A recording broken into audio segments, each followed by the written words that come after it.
10 tanda-tanda kiamat besar yang disebutkan oleh Nabi SAW. Kata beliau, amblasnya bumi di belahan timur yang pertama, terjadi gempa besar. Sebagian ulama hadis mengatakan bagian Asia, di mana Allahu alam. Tapi ini tanda-tanda kiamat besar akan terjadi nanti. Kemudian terjadi lagi longsor bumi di belahan barat. Sisi barat bumi kita tahu wilayah Afrika dan seterusnya. Kemudian amblasnya bumi di Jazirah Arab. Ini yang dimaksud dengan amblasnya bumi, artinya longsor yang besar, yang sulit lagi untuk ditimbun, udah nggak bisa ditimbun, nggak bisa diperbaikin. Kalau di situ ada kota, ada kampung, pasti hancur udah.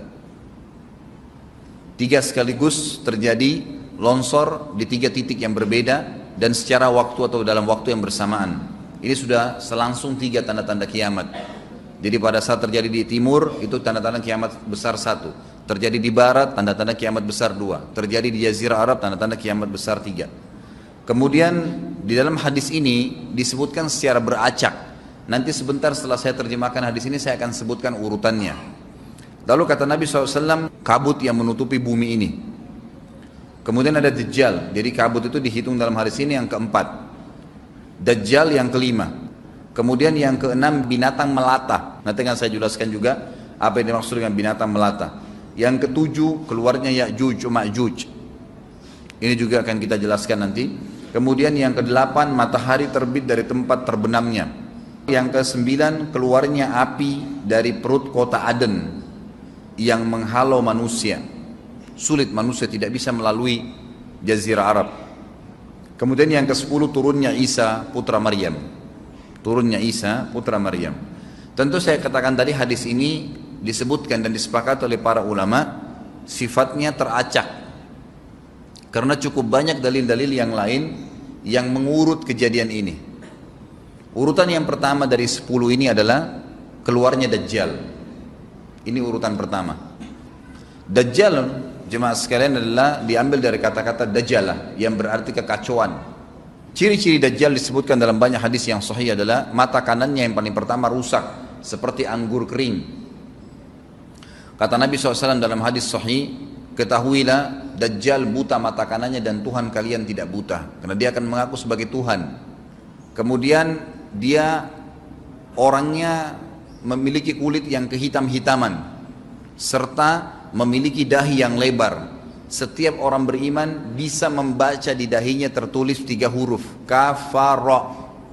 Semua orang yang ngerti tulisan Arab, tidak ngerti tulisan Arab akan bisa tahu dan baca itu kafara, kufur. Rambutnya keriting dan orangnya tinggi besar. Kata Nabi SAW, kalau kalian dengar Dajjal keluar di satu lokasi, maka menghindarlah. Walaupun kalian harus lari ke gunung, dia akan keluar membuat kerusakan selama 40 hari. Kata Nabi SAW, 40 hari itu sehari seperti setahun, sehari lagi yang kedua seperti sebulan, hari yang ketiga seperti sepekan, dan sisa harinya seperti hari kalian. Dia akan keliling muka bumi semuanya, dan kata Nabi SAW, seluruh bumi ini akan dimasuki oleh Dajjal. Tidak tertinggal satu lorong, gang, jangankan kota atau desa, kecuali Dajjal akan masuk ke dalamnya, kecuali Madinah dan Mekah. Tidak bisa dimasuki oleh Dajjal. Kata Nabi SAW dalam hadis sahih, karena di setiap pintu gerbang Mekah dan Madinah malaikat menghenuskan pedangnya dan menghalau Dajjal sehingga Dajjal tidak bisa masuk.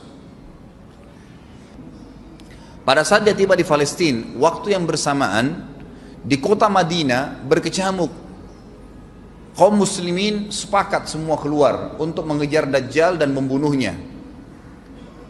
Keluar dari kota Madinah satu orang yang namanya seperti namanya Nabi Muhammad SAW, Muhammad bin Abdullah, dan dia dari turunan Nabi SAW juga. Dan orang ini punya julukan Mahdi, dikenal dengan Imam Mahdi. Inilah tanda-tanda kiamat yang kedua. Pada saat dia tiba di Mekah, dibaiatlah oleh banyak kaum muslimin, tidak disebutkan jumlah pasukannya, maka terbentuklah pasukan jihad yang mengejar Dajjal menuju ke Palestina. Lalu keluar tanda-tanda kiamat 3, langsung berentetan semua. Tanda-tanda kiamat besar yang ketiga adalah pada saat pasukan Imam Mahdi dengan pasukan jihad itu tiba di Darul Bayda namanya. Hadis menyebutkan di menara itulah, di masjid itulah Imam Mahdi mampir sholat asar bersama pasukannya. Dikatakan Isa alaihissalam akan turun sambil memegang kedua sayapnya malaikat, dan dari rambutnya yang basah meneteskan air. Maka dia pun turun, lalu kemudian dia masuk, dan orang-orang pada saat itu mengenalnya kalau dia adalah Isa, dan mereka sudah tahu ini masanya keluarnya Dajjal, ini Mahdi sudah ada. Mereka tahu akan turun Isa, sudah ada informasi seperti saya sampaikan ke Bapak Ibu sekarang. Itu muslimin di zaman itu sudah tahu semua. Sholatlah mereka, kemudian mereka menuju ke Palestina. Ringkas cerita adalah Nabi Isa alaihissalam akhirnya tiba dengan pasukan mujahidin di depan pintu gerbang Babulut. Dajjal mengatakan, bukakan pintu gerbang. Mereka tidak akan mampu melawan kita karena pasukannya mereka banyak memang. Maka Dajjal dengan sombongnya menunggu di depan pintu gerbang. Pada saat dibuka, Dajjal kaget melihat ada Isa alaihissalam. Dan pada saat itu kata Nabi SAW, Dajjal faham kalau sudah tiba ajalnya. Begitu melihat Isa alaihissalam, dia lari dan badannya sambil meleleh di depan para pengikutnya. Pada saat Dajjal mati, pengikutnya pada ketakutan semua. Mereka anggap Dajjal Tuhan, mereka anggap Dajjal orang yang perkasa lah, orang yang kebal lah, beragam macam kelebihan. Mereka kaget pada saat mati, maka bertebaranlah mereka dan akhirnya mereka sembunyi di bawah pohon dan di atas batu. Kemudian batu dan pohon akan memberikan penjelasan, hai muslim ini Yahudi, bunuhlah. Maka dibunuhlah pada saat itu mereka.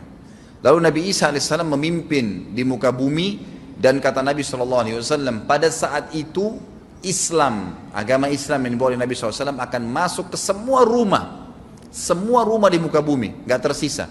Satu dunia ini semuanya Islam. Hadis sahih. Maka Nabi Isa alaihissalam memimpin pada saat itu, disebutkan dalam hadis 40 tahun dengan ketenangan menerapkan hukum Islam. Semuanya beriman kepada Allah subhanahu wa ta'ala dan menjadi muslim. Setelah itu keluar tanda-tanda hari kiamat besar yang keempat, yaitu keluarnya Ya'juj dan Ma'juj. Nabi SAW sebutkan ciri-ciri mereka. Mata mereka sobekannya kecil sehingga mata mereka kelihatan seperti sipit, tapi bola matanya besar. Mereka memiliki rambut yang keriting, dan mereka memiliki poster yang umumnya seperti poster manusia. Ada hadis yang berbunyi mereka akan mendatangi sebuah sungai, kalau tidak salah namanya sungai Tibria, airnya banyak mengalir. Kata Nabi SAW, mereka semua minum air sungai itu, dan yang terakhir dari mereka datang sudah nggak dapat air. Artinya air sungainya habis diminum. Bayangin berapa banyak jumlahnya tuh. Pada saat itu Nabi SAW mengatakan, Allah berfirman kepada Isa, berkata, wahai Isa, aku akan mengeluarkan hamba-hambaku yang tidak ada seorang pun dari kalian bisa mengalahkannya, termasuk Isa alaihissalam, nggak bisa mengalahkan. Maka selamatkanlah dirimu bersama dengan pengikut-pengikutmu ke gunung Tur namanya. Jadi memang Ya'juj ini ciri khasnya, kata Nabi SAW, mereka memakan apa saja. Jadi bukan seperti manusia normalnya. Mereka membunuh semua yang bukan seperti mereka. Sampai-sampai kata Nabi SAW, tidak ada yang bisa mengalahkan mereka, dan jumlah mereka sangat banyak. Salah seorang di antara mereka tahu dia akan mati kalau sudah punya 1000 anak. Kata Nabi SAW dalam hadis Bukhari, kecelakaanlah bagi orang-orang yang ada di Jazirah Arab. Kemungkinan besar makna ini adalah tempat mereka dekat dengan Jazirah Arab. Kata Nabi SAW, kecelakaan bagi orang-orang yang Jazirah Arab karena telah terbuka dari lubangnya Ya'juj Ma'juj sebesar ini. Udah kasih isyarat dengan jari ibu jari sama jari tengahnya. Artinya mereka sudah bisa melihat keluar. Pada saat mereka keluar, maka mereka akan mulai membuat kerusakan. Kata Nabi SAW di dalam hadis sahih riwayat Imam Bukhari, bahwasanya Ya'juj Ma'juj akan membunuh siapapun yang mereka temui. Bahkan pada saat mereka sudah merasa menguasai bumi, mereka melepaskan anak-anak panah mereka ke langit. Lalu Allah menurunkan anak-anak panah mereka sebagai fitnah dipenuhi dengan darah. Maka mereka berkata, kami telah membunuh semua yang ada di bumi dan semua yang ada di langit. Kata Nabi SAW, Allah lalu mengizinkan Isa untuk berdoa kepada Allah agar memusnahkan mereka. Maka Isa alaihissalam pun akhirnya berdoa, meminta kepada Allah subhanahu wa ta'ala agar mereka semua dimusnahkan. Maka pada saat itu pun Allah subhanahu wa ta'ala menurunkan kepada mereka hama. Sebagian hadis menyebutkan serangga kecil seperti cacing, banyak sekali yang menimpa tubuh-tubuh mereka. Setiap orang satu. Dan itu membuat mereka mati. Kemudian setelah itu Isa alaihissalam memimpin lagi di muka bumi sampai beliau meninggal. Setelah Isa alaihissalam meninggal, kembali lagi sebagian besar manusia berbuat kekufuran. Maka Allah subhanahu wa ta'ala keluarkan tanda-tanda kiamat besar yang kelima. Yang kelima ini adalah keluarnya hewan atau binatang melata. Binatang melata ini disebutkan dalam hadis yang sahih riwayat Bukhari, bahwasanya Allah SWT akan keluarkan, tapi tidak disebutkan dari bumi mana dia keluar. Dia akan keluar hewan melata yang bisa berbicara seperti manusia dan badannya dipenuhi dengan bulu. Allahu a'lam bagaimana. Kemudian dia datangi orang-orang yang kufur tersebut dan menasihatin dan mengingatkan mereka. Yang tidak mau beriman, dalam hadis dikatakan dicap oleh hewan tersebut. Allahu a'lam dicap seperti apa, sehingga ketahuan mana yang kafir, mana yang beriman. Terus dia keliling di muka bumi tapi tidak disebutkan berapa lama. Lalu kemudian Allah lenyapkan si dabbah ini. Kemudian datang tanda-tanda kiamat yang ke-6. Tanda-tanda kiamat yang ke-6, 6, 7, 8. Itu berentetan semua. Longsor besar di timur, di barat, dan di jazirah Arab. Ini tanda-tanda kiamat terjadi serentak. Sudah 8. Kemudian terjadi yang ke-9, keluarnya api dari negeri atau dari kota Aden. Kota Aden ini di Yaman ya. Tentu hadis menjelaskan tentang masalah api yang keluar ini, artinya api bukan main-main, ini bukan kebakaran sebuah masjid atau sebuah bangunan 10 tingkat. Api ini bisa menghalau manusia untuk jalan karena panasnya. Sebagian riwayat menjelaskan api tersebut akan berdiri seperti gunung yang besar dan dari seluruh pelosok dunia bisa kelihatan. Kita bisa bayangkan bagaimana itu. Yang akhirnya akan menggiring atau menghalangi orang-orang untuk jalan, susah. Sebagian ulama hadis mengatakan mereka nggak bisa jalan, tidak bisa ada penerbangan, tidak bisa ada orang jalan karena panasnya bumi ini dari api tersebut. Dan itu memang kemungkinan besar akan keluar satu waktu, Allahu a'lam kapan.